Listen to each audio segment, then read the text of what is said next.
స్వాతంత్ర దినోత్సవాన్ని పురస్కరించుకుని నాయుడుపేట పట్టణంలో నిర్వహించిన హర్ ఘర్ తిరంగా ర్యాలీలో సూలూరుపేట శాసనసభ్యురాలు డాక్టర్ నిలవెల విజయశ్రీ పాల్గొన్నారు. తిరుపతి జిల్లా నాయుడుపేటలోని గాంధీ మందిరం నుంచి ఆర్టీసీ బస్టాండ్ సమీపంలోని డాక్టర్ బాబాసాహెబ్ అంబేద్కర్ విగ్రహం వరకు జాతీయ పతాకాలతో భారీ ర్యాలీ నిర్వహించారు. ర్యాలీలో విద్యార్థులు, యువతీ యువకులు పెద్ద సంఖ్యలో పాల్గొని దేశభక్తి నినాదాలతో పట్టణంలో దేశభక్తి వాతావరణాన్ని నెలకొల్పారు. ఈ సందర్భంగా ఎమ్మెల్యే డాక్టర్ నిలవెల విజయశ్రీ మాట్లాడుతూ దేశ భవిష్యత్తు విద్యార్థులు, యువత చేతుల్లోనే ఉందని పేర్కొన్నారు. స్వాతంత్ర సమరయోధుల త్యాగాలను ప్రతి ఒక్కరూ స్మరించుకోవాలని, యువత దేశ చరిత్రను తెలుసుకుని దేశభక్తి, క్రమశిక్షణ, సామాజిక బాధ్యతతో దేశ అభివృద్ధిలో చురుకైన పాత్ర పోషించాలని పిలుపునిచ్చారు.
మన ప్రియతమ ముఖ్యమంత్రి నారా చంద్రబాబు నాయుడు గారు ప్రవేశపెట్టి పేదలుగా ఉండే వాళ్ళని ధనికులు అడాప్ట్ చేసుకుని వాళ్ళ కుటుంబాలను బాగుపరచాలని ఒక వినూత్న పథకాన్ని తీసుకొచ్చి అనేక కుటుంబాలని ఆర్థికంగా పైకి తీసుకొచ్చిన విషయం మీకు అందరూ కూడా తెలుసు.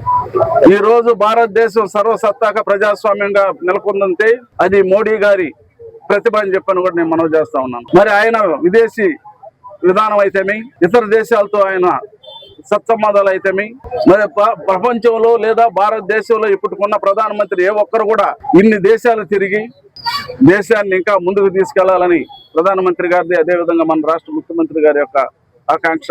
అలాగే ఈ రోజు నాయుడుపేట టౌన్ లో మన దేశం కోసం తిరంగ ర్యాలీని మన ప్రధానమంత్రి మోదీ గారి ఆదేశాల మేరకు, మన ముఖ్యమంత్రి వర్యులు శ్రీ నారా చంద్రబాబు నాయుడు గారి ఆదేశాల మేరకు ఈ రోజు తిరంగ ర్యాలీని ఎంతో అద్భుతంగా, విజయవంతంగా పూర్తి చేసుకోవడం జరిగింది.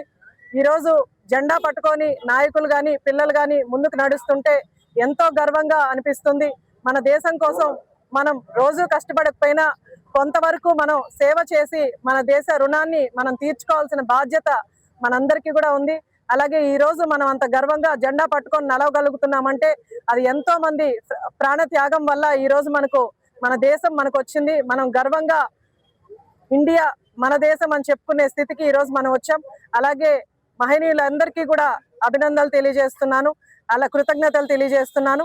అలాగే సూలూరుపేట నియోజకవర్గంలో ముఖ్యంగా నిలవెల విజయశ్రీ అనే నేను అని అనిన దగ్గర నుంచి కూడా అసెంబ్లీలో నా నియోజకవర్గం నా బాధ్యత అని తీసుకొని ప్రతిరోజు కూడా మన నియోజకవర్గ అభివృద్ధి కోసం, సంక్షేమం ప్రతి పేదవాడికి అందించాలన్న ఉద్దేశంతో నా వంతు కృషిగా నేను ప్రతిరోజు కూడా పనిచేస్తూ పేద ప్రజల సమస్యల్ని తెలుసుకుంటూ నియోజకవర్గం కోసం పనిచేస్తున్నాను. అలాగే మన రాష్ట్ర అభివృద్ధి కోసం మన ముఖ్యమంత్రి వర్యులు ఏమైనా మార్పు చేయాలనుకున్నా, లేకపోతే మీ విజన్ ఏదైనా ఉన్నా సరే నాకు వీడియో రూపంలో కానీ మెసేజెస్ రూపంలో కానీ మెయిల్ చేస్తే తప్పకుండా దాన్ని పరిగణలోకి తీసుకొని దాని నాయకుల సహకారంతో, నాయకులు తోడ్పాటుతో నేను ముందుకు వెళ్ళగలుగుతున్నాను. రాబోయే 3 సంవత్సరాల్లో కూడా నా నియోజకవర్గం కోసం నేను తప్పకుండా పనిచేస్తానని, అది నా బాధ్యతగా తీసుకొని నేను పనిచేస్తానని తెలియజేస్తూ మరొకసారి నా నియోజకవర్గ ప్రజలందరికీ కూడా స్వాతంత్ర దినోత్సవ శుభాకాంక్షలు తెలియజేస్తూ మీరు కూడా అంతే బాధ్యతగా ఉండాలని మనస్ఫూర్తిగా కోరుకుంటూ సెలవు.